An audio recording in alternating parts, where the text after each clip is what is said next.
बच्चों, let's see this question.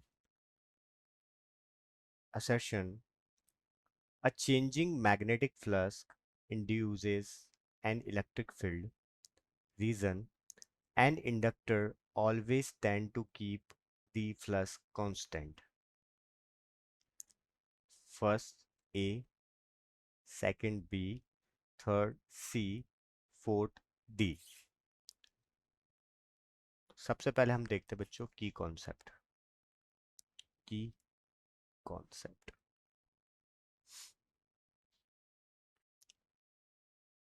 due to the due to the change in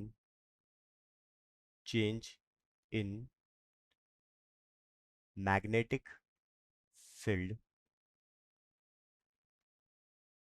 induce current is generated.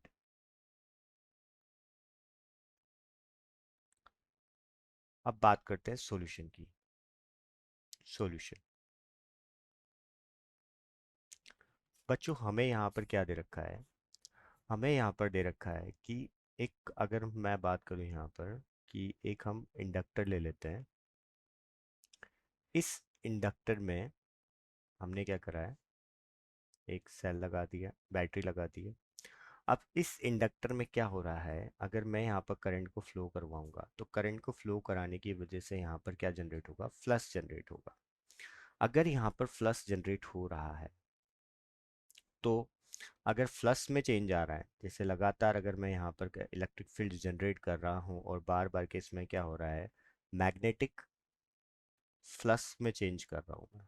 अगर इसमें magnetic flux के अंदर क्या आ रहा है? चेंज आ रहा है.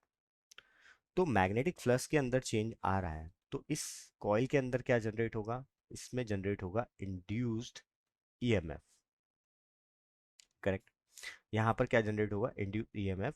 किसी भी चार्ज पार्टिकल पर एक फोर्स लगेगा, ईएमएफ जिसको कहते हैं, इंड्यूस ईएमएफ होगा.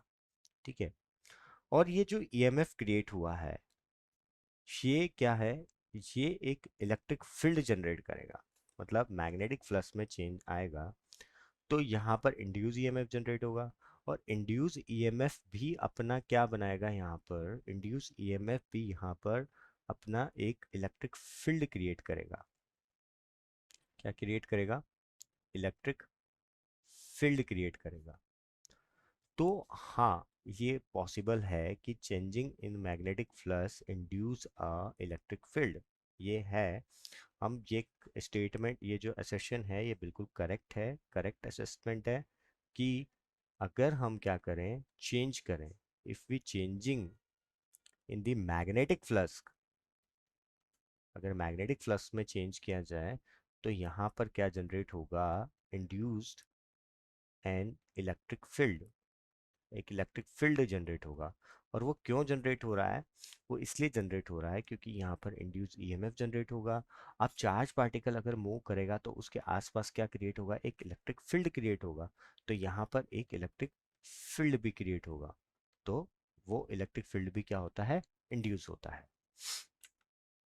अब हम बात करते हैं रीजन की, कि inductor always be tend to keep a flux constant.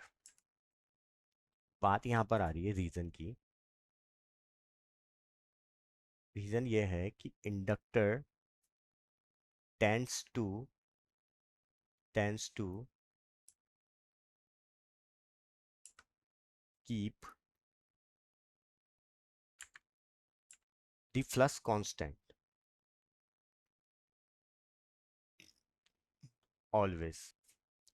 यहां पर एक वर्ड आ रहा है always.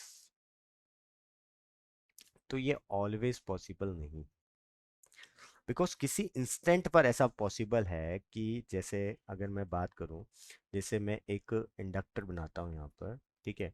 और यहाँ पर मैं उसको किसी बैटरी से यहाँ पर कनेक्ट कर देता हूँ. ठीक है. तो अब यहाँ पर क्या जनरेट होगा? यहाँ पर मैग्नेटिक फील्ड में चेंज आएगा और यहाँ पर क्या जनरेट होगा? यहाँ पर फ्लक्स जनरेट होगा. ठीक है.